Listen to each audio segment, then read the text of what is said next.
I'm Katherine Kersten, a senior fellow at Center of the American Experiment. The Center has been studying the situation at the Minnesota Historical Society for more than 2 years, and we are deeply alarmed by what we've discovered. I want to thank you for your interest in learning about these concerns, and also let you know that this presentation, the core of the presentation, has been made twice to leadership at the Minnesota Historical Society, once about 1 year and 9 months ago, and once about 6 months ago. Why do we have a Minnesota Historical Society? Well, MNHS is the largely publicly funded steward of our state's history. Its mission is to preserve our history and to pass it on to future generations, to tell the people of our state who we are and where we came from. We believe that today, MNHS is no longer fulfilling its important public mission. Increasingly, it's becoming a vehicle for Native American special interest advocacy groups with an ideological agenda. This agenda is heavily influenced by what's called decolonization ideology. This holds that, quote, most Minnesotans today are descendants of immigrants living on conquered land, close quote, and that we're here illegally and unethically. The Dakota have a right to enhanced control of that land, according to a recent book published by the Minnesota Historical Society Press called Fort Snelling at Bidoti, A Brief History, by staff member Peter DiCarlo. Native Americans influenced by this ideology regard themselves as victims.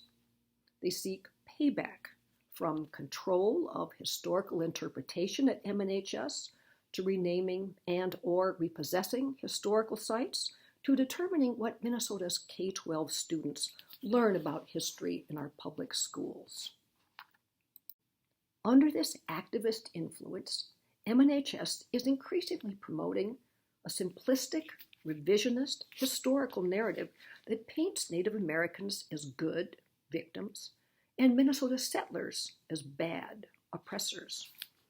This narrative's primary objective seems to be not to convey accurate, balanced historical information, but to mold visitors' attitudes and beliefs to conform with an ideological agenda. Double standards abound. For example, settlers are condemned for stealing Dakota land, while Dakota practices of seizing adversaries' land through war rather than negotiating treaties and killing or enslaving opponents are passed over in silence. Today, MNHS leaders are allowing these activist groups to dominate the society's campaign to re-envision historic Fort Snelling, which is Minnesota's most valuable historical asset. The fort was named Minnesota's first national historical landmark because of its pivotal military importance, which spanned 200 years. It was Minnesota's birthplace, the first permanent outpost of American sovereignty on the upper Mississippi River, the place where the first Minnesota Volunteers, one of the greatest groups of American soldiers in our history, where they mustered in the Civil War, and where 275,000 Minnesotans or more were inducted to fight Nazi Germany in World War II. It was also the home of our state's first school and hospital and post office. Increasingly, though, the fort is being portrayed first and foremost as the site of victimization of minority groups, and its rich 200-year military legacy is becoming a footnote and a source not of pride but of shame to present-day citizens. MNHS Press, which is the largest historical society press in the nation and the oldest publisher in our state, is in danger of losing its credibility for similar reasons. Center of the American Experiment is concerned that MNHS is increasingly engaged not in sound scholarship, but in special pleading for a controversial, self-interested advocacy group. And we believe that by adopting this course, MNHS leaders are violating both museum codes of ethics and the institution's own policies. The rules of the American Alliance of Museums and the American Association for State and Local History require a museum always to act in a way that preserves public confidence and trust. A museum's board of directors has a duty to safeguard their institution's good name and assets, and to ensure that it is faithful to its mission, that historical interpretation is balanced and grounded in sound and rigorous scholarship, that it always acts with openness and transparency, that no governing authority or employee uses their position for the benefit of outside groups. The Center is concerned that today the MNHS board and leadership are not fulfilling these responsibilities. So where did the activist ideology that dominates MNHS come from? How did it achieve its current influence? Before addressing this, I'd like to point out that the new revisionist narrative depends on rewriting three aspects of Minnesota history. Dakota activists claim, first, that the Twin Cities area is Dakota homeland and has been for 10,000 years. This is inaccurate. The Dakota arrived in this area around 1700 after the Ojibwa had driven them from their Mille Lacs area villages. They took the land by violence from the Iowa, the Oto, and other tribes, according to the historical record. Second rewrite is the U.S. Dakota War of 1862. Activists portray this complex and tragic episode as a simplistic morality play, pitting good Indians against evil white settlers. The narrative obscures the true nature and scale of the conflict. For example, the fact that the white death toll, about 650 people, was the largest in a war with Indians in U.S. history. In relative terms, it was 5 times the death toll of September 11, 2001. Many of the victims were defenseless women and children. About 100, in fact, were children ages 10 and under, and many were murdered in unspeakably cruel and brutal ways. 20,000 refugees were driven from their homes. The terror and devastation of these events convinced many settlers that these two peoples could no longer live together in peace. Revisionists omit or misrepresent this vital context.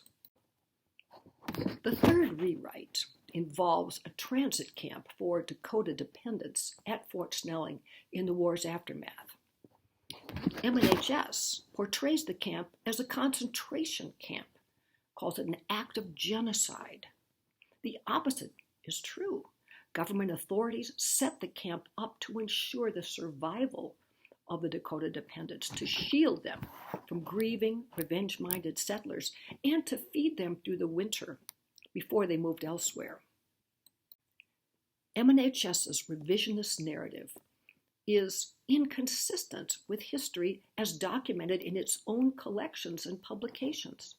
So how did it take hold? A major factor was MNHS's decision to emphasize Native American oral tradition or contemporary Indian stories at the expense of the documented record. Oral tradition, of course, has a role, but it's easily manipulated for political ends. Generally, historians use the term to mean accounts that a witness gave at the time of the event, accounts that were written down. But activists today use the term to mean contemporary stories, family lore, such as, "I remember when my grandmother said." And it's generally very difficult to evaluate or verify the accuracy of these accounts. Today, MNHS is abdicating its obligation to exercise due diligence regarding the Native American stories told there, according to knowledgeable Minnesota historians, by tending to give these stories automatic credence. MNHS facilitates promotion of a politicized special interest agenda. The ideology behind MNHS's current rewriting of history began to take hold about 10 years ago. In 2005, Angela Cavender Wilson, who goes by the Indian name of Waziatowin, then was a professor at Arizona State University, and she began to promote decolonization ideology in Minnesota. The premises of her influential books include the following. The United States is an illegitimate colonial power that stole Dakota homeland. The decolonization agenda seeks what she called, quote, the revitalization of Dakota sovereignty and an end to settler domination of life, lands, and peoples in Dakota territories. She wrote that Fort Snelling is an icon of imperialism and that the U.S. government was guilty of genocide at the fort. Waziatowin and her supporters were the first to label Fort Snelling a concentration camp, which is a term that MNHS has now adopted. And in one of her books, she features a photo of the Nazi Mauthausen concentration camp right beside a picture of a building at Fort Snelling. And she writes, can you imagine parents hosting a children's birthday party at Mauthausen, at Auschwitz? At the time, children's birthday parties were a popular source of revenue at Fort Snelling. Waziatowin called for taking down Fort Snelling, along with, quote, all monuments, institutions, place names, and texts that perpetuate the institutions and systems of colonization. Waziatowin's strategy for promoting the decolonization agenda was to make contemporary Dakota oral tradition, which she called truth-telling, the new standard of historical interpretation. Her book called Remember This, quote, makes a radical departure from other works in Indigenous history because it relies solely on Indigenous oral tradition, according to the book's Amazon website. However, in a 2010 essay entitled A Case Against Oral History, Dakota historian John Labatt identified many inconsistencies in Waziatowin's family's oral history and concluded that it was inaccurate and inconsistent. Between 2008 and 2010, Native American activists put Waziatowin's Take Down Fort Snelling campaign into action. They staged marches and protests that put pressure on MNHS to incorporate their revisionist historical narrative. An important goal was to influence MNHS's approach to the Dakota War before the war's 150th anniversary. And here's a video that gives a sense of what this pressure was like.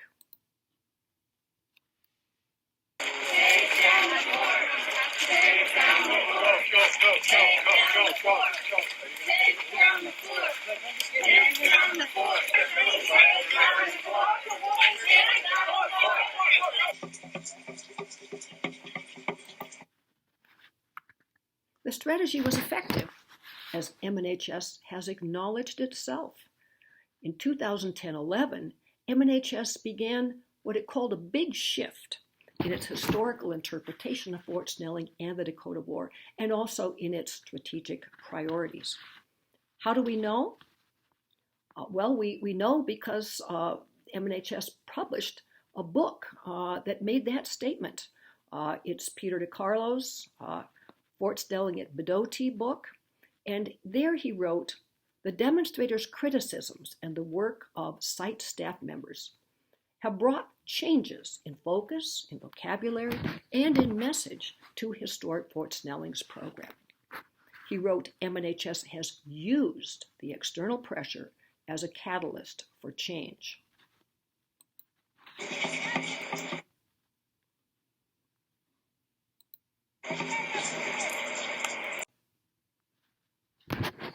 A major marker of this shift occurred in 2012. That year, MNHS Press published Minnesota Makoche, the Land of the Dakota. The book's authors are Bruce White, who is the husband of Anne Regan, MNHS Press's executive director, and Gwen Westerman, who is now on the MNHS board. The book promotes central decolonization themes, as I will explain.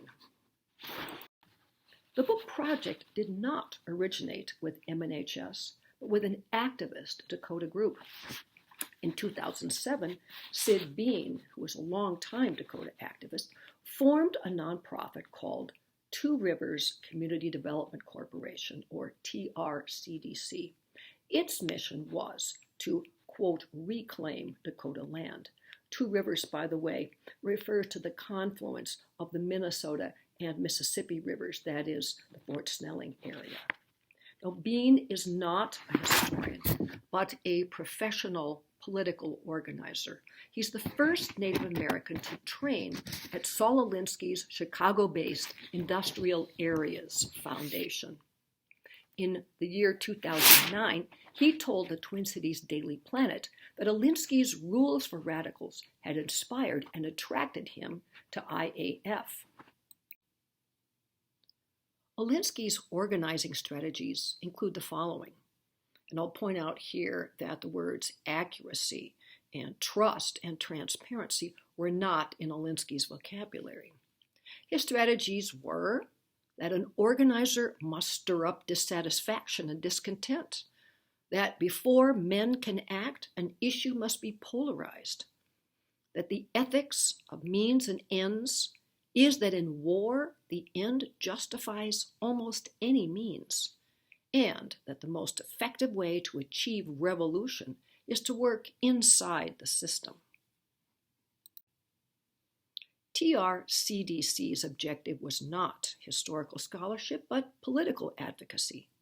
Its dual goals were, 1, to research alternative approaches for the recovery of historic Dakota lands and stories, and to advocate for Dakota involvement in the development of places with Dakota connections such as the Fort Snelling area. Its second goal was a PR goal, to make all Minnesotans aware that Minnesota was and is the homeland of the Dakota. In spring 2008, the Indian Land Tenure Foundation awarded TRCDC a grant to do research, quote, relating to the recovery of historic Dakota lands. Project staff for the project were Sid Bean, who served as project director, his daughter Kate Bean, who now directs MNHS's Native American Initiatives Department. She was a researcher, and Bruce White, who is the husband of Anne Regan. He was the research co-chair. White has longtime decolonization sympathies. In 2009, he wrote a blog post entitled Tearing Down Fort Snelling, Why It Makes Sense. He approvingly quoted Waziatui's description of the fort as a moniker of imperialism. And he suggested that a gradual deconstruction should take place. He agreed with the problematic nature of the fort. To begin with, he said, Dakota genocide and the full history of the fort must be acknowledged and told. In January 2010, MNHS took over and completed Sid Bean's revisionist book project. It put its stamp of approval on and its reputation behind the book's controversial ideological and political agenda. It funded Bean's work with a $107,000 legacy grant. And here is that grant. MNHS published the book with fanfare in 2012 and made it an ideological cornerstone of both its big shift in strategy and its plan to revitalize, that is, to reconceive Fort Snelling. Minnesota Makochi promotes central themes of decolonization ideology. One is that Fort Snelling is the homeland of the Dakota and has been for thousands of years. It says that the area is sacred to the Dakota. In fact, claims of sacred status are contemporary. Stephen Osman, a former longtime director of the fort, cannot remember hearing or reading accounts of sacred status before about 2000. Another theme is the simplistic, revisionist, good Indian, evil settler narrative and a highly romanticized and sanitized portrayal of the Dakota. The book uses a historically inaccurate and loaded language like concentration camp and genocide regarding Fort Snelling. It places unwarranted reliance on contemporary Dakota stories, according to knowledgeable Minnesota historians, and it refers to the fort as Fort Snelling at Bedotee, a historically inaccurate name, by the way, laying the groundwork for MNHS's later renaming of the fort. In 2011, MNHS applied for membership in the International Coalition of Sites of Conscience, and this marked a big step toward a Fort Snelling rebrand. It links the fort in Minnesotans' minds with sites of conscience that include a concentration camp in Europe, a gulag museum in Russia, and a slave house in Africa. Since 2012, MNHS has increasingly ceded control over historical interpretation to self-interested Native American advocacy groups. MNHS commemorated the Dakota War, sesquicentennial, by the way, with a free private lunch for Native Americans at Fort Snelling, paid for with public legacy dollars. Settler descendants got no free lunch. MNHS websites and publications have increasingly adopted activist rhetoric. MNHS has produced extensive revisionist educational materials for school children, and MNHS Press has used politicized criteria in choosing books for publication. In 2016, MNHS created a Native American Initiatives Department. Kate Bean, formerly Program and Outreach Manager, was named its director in 2019. Her goal was to rewrite the dominant narrative of history regarding Indigenous people. The department created the Dakota Community Council as one of its first acts. The DCC's broad mandate included ensuring that Dakota people, history, perspectives, and homelands are honored and sustained throughout MNHS, and also collaborating with MNHS on revitalization of Fort Snelling, including new interpretive plans. Yet MNHS has been secretive about the group's role, its authority, its members, and its relationship to MNHS, despite requests from many quarters.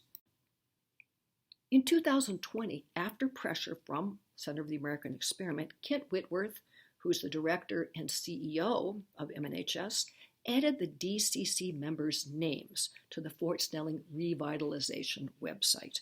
And here is the list. You will note that the first two names are Carly Badhart Bull and Sid Bean, Kate Bean's sister and father.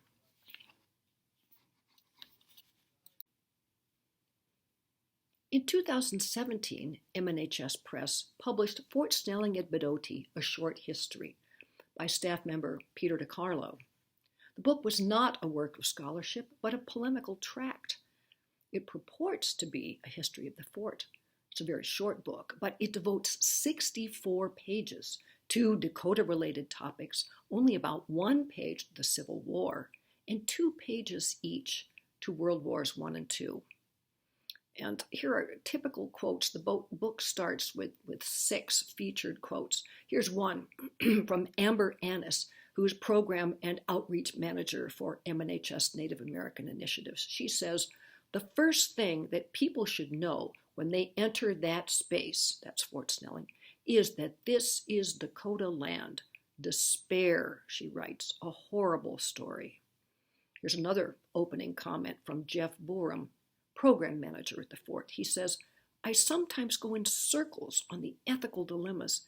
There is enough angst here to make you want to run away as far as you can get." Does this sound like a way to attract visitors to Fort Snelling? Fort Snelling at Bedotee asserts that, Current Minnesota residents are here illegally and unethically. DeCarlo suggests that the term settler colonialism accurately describes Minnesota's past and present. The United States, he writes, can be defined as a colonist settler state.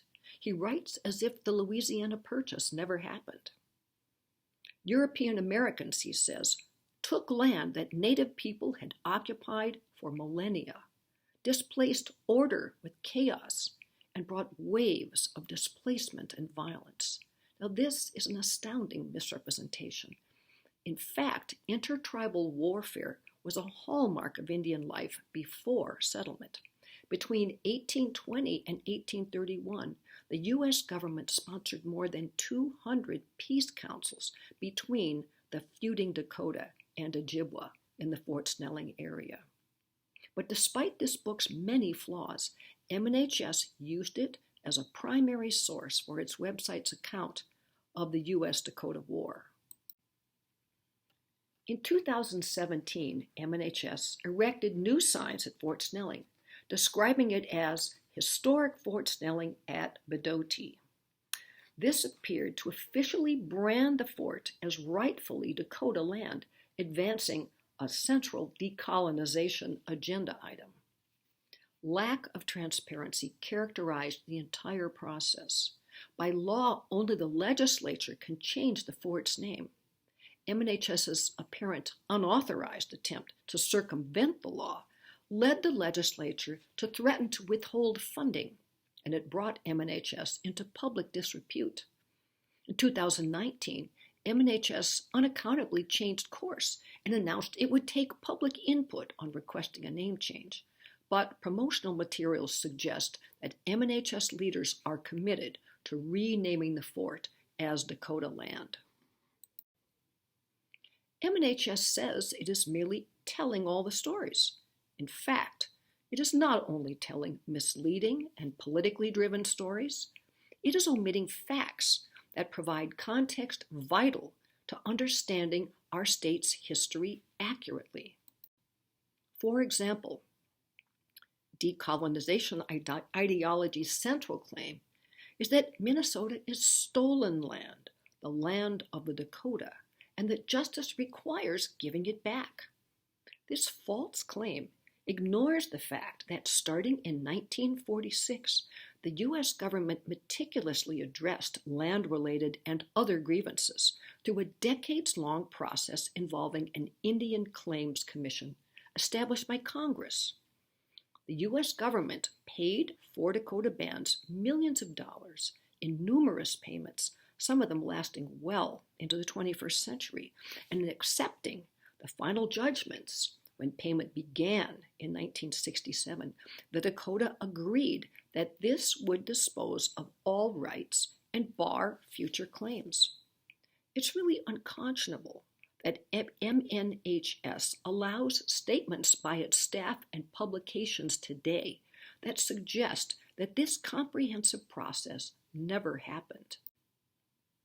Likewise, MNHS's attempt to portray Minnesota's 19th century immigrant farmers as greedy imperialists doesn't reflect the historical record. Vast expanses of the 35 million acres that the Dakotas sold to the U.S. government in 1851, basically the southern half of the state, were essentially uninhabited. There were about 7,000 Dakota here at the time, and they lived mostly by rivers and water sources.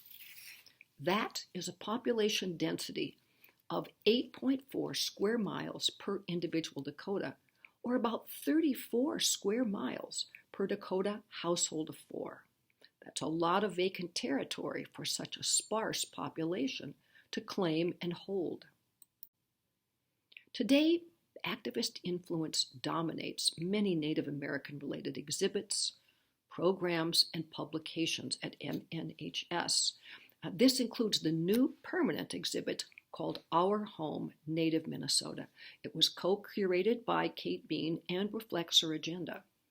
We also see MNHS producing revisionist educational resources. Minnesota education standards require 6th grade students to study the Dakota War. MNHS is using its privileged access to school children to instruct the next generation in revisionist history. Its extensive curricular materials are biased, misleading, and one-dimensional, what one 19th century historian has called the definition of propaganda. The Fort Snelling revitalization campaign underway today reflects the problems at MNHS. MNHS website describes the re-envisioning of Fort Snelling as a sweeping transformation. The DCC is leading this indigenous-inspired revitalization, according to Minnesota Monthly. Today, the fort is being reinterpreted to reflect contemporary identity politics with the victimization of minorities front and center. The primary goal appears to be the goal of Minnesota Makochi, to convince Minnesotans, all Minnesotans, that Minnesota is the homeland, rightfully the property of the Dakota. Visitors to approach the fort today are greeted by a sign that says, "This site is on Dakota homeland," a so-called land acknowledgement. Going forward, Dakota historical and cultural interpretations will dominate. New public artwork will memorialize Shakopee and Medicine Bottle, 2 Dakota hanged for murders they committed during the Dakota War. Meanwhile, military and settler stories, stories of fur traders, frontier soldiers, the Civil War, will become a footnote, overall a source of shame. All this is happening because MNHS has put power over historical interpretation and public funds in the hands of activist staff people. For example, Kate Bean, who's now director of Native American Initiatives. Here is a quote that she gave about Fort Snelling to Minnesota Monthly. She said, "The argument that this space was put here to keep Dakota and Ojibwa people at peace, that's not actually the way we view this history. The way we view this history is that this fort was put here to pave the way for European settlement. It is a symbol of colonization, of imperialism, of years of unjust negotiations and dealings with our community. 2 of our warriors were hanged right over here. They were kept in prison here, and that's where their lives ended, for us to live." Now, whom does Kate Bean mean by we? Not MNHS. She is speaking as the spokesperson for a special interest group, not as an MNHS professional. Her words reflect her ideological bias. Museum codes of ethics hold employees to a high standard of conduct. They state that an employee is never wholly separable from the institution, and they say that actions by an employee may reflect upon the organization or be attributed to it. MNHS's statement of purpose and values requires employees to exhibit collaboration and respect in their work. Bean appears not to meet these standards. In her personal capacity, she led the high-profile campaign to change Lake Calhoun's name to Bade-Makaska. Bean and her sister, Carly Bathart-Bull, show up at countless meetings where they lead emotional crowds through slow readings of Bade-Makaska, according to city pages. In 2015, Peter Bell resigned as chair of the Minneapolis Park Board Committee charged with lake renovations. He cited renaming activists' overbearing conduct, which he told the Star Tribune had sucked the air out of the room. The Lakota Times credited Kate and Sid Bean and Carly Bathart-Bull with masterminding the Lake Calhoun name change campaign. Bean also disparaged critics of her Lake Calhoun campaign on her Facebook page. She called them racist settler descendant trolls, asserting that their words just prove what poor researchers you are. She used similar language on Facebook in response to a Pioneer Press op-ed by Garrison Peeler. She wrote, "I'll tell you what's absurd. Garrison Keeler. Well, duh, dude. That's the news from our Minnesota, where our children will learn better, our women are heard, and men like you can stop talking." This photo makes clear why Minnesotans are losing confidence in MNHS.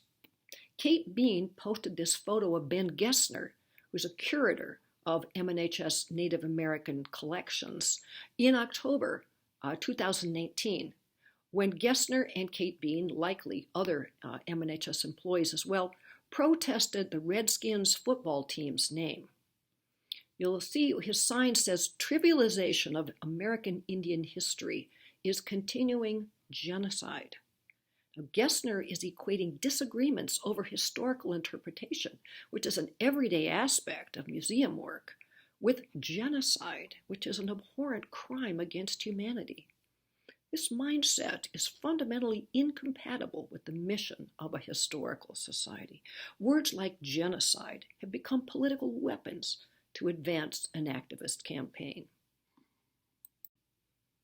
Where is quality control when MNHS gives ideologues like these power to determine what Minnesotans learn about their history, which stories they are told? What has happened to scholarly standards? What's happened to accountability? MNHS's ideological bias is likely to undermine its traditional funding base and restrict memberships. Donations have reportedly fallen significantly. Is it prudent, in terms of MNHS's long-term well-being, to give one vocal minority group such outsized influence? Over time, will laying a guilt trip on most visitors every time they visit undermine Fort Snelling's viability as a tourist attraction? Will people want to go back? Will they want to become members and encourage their friends to visit? Recently, an MNHS employee told a visitor that it is not appropriate for visitors to enjoy themselves at a site of conscience. Now, presumably that means no candlelight tours to attract young couples who don't often go to the fort as were available 20 years ago. It likely means no children's birthday parties, as Waziatui suggested. Again, this has been a common source of revenue in the past for the fort. Over time, allowing a vocal minority to interfere with other people's enjoyment of a historic site will likely restrict membership and the number of visitors and alienate traditional funding sources. And what's the truth about the fort's designation as a site of conscience? Recent correspondence with Kent Whitworth suggests no review by this international coalition of sites of conscience organization ever actually took place. Instead, after MNHS paid for a standard membership in that organization, MNHS leaders unilaterally decided to tarnish the fort with this label. So much for transparency. Today, MNHS is advancing Native American activists' strategic political priorities. These include renaming historic sites and public buildings, reclaiming land through land acknowledgments and transfers, and expanding activist influence in K-12 classrooms. MNHS is ramping up its public education outreach on these issues. For example, here we see a picture from a spring 2021 live stream of the first of 4 forums on renaming and reclaiming public spaces. The conversations focused on Lake Calhoun, Ramsey Middle School in Minneapolis, and Henry Sibley High School in Mendota Heights. Now, the first pictured here is a conversation on reclaiming Bede-Makaska. It was a publicly funded cheerleading session for the decolonization agenda. You'll see Kate Bean, Carly Badhart-Bull, a citizen fan of theirs, and Tom Weber, the husband of Lieutenant Governor Peggy Flanagan. There were no dissenting perspectives, and Kate Bean dismissed criticism as white supremacy rearing its ugly head. On reclaiming land, today many organizations from the Guthrie Theater to the City of Eden Prairie are adopting trendy land acknowledgments. Are these just empty gestures? Well, not according to the Native American Governance Center, whose board members include Kate Bean. They, like other activists, are seeking to monetize this otherwise toothless virtue signaling.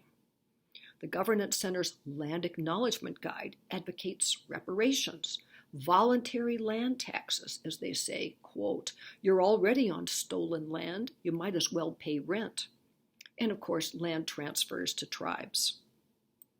Land transfers are already happening.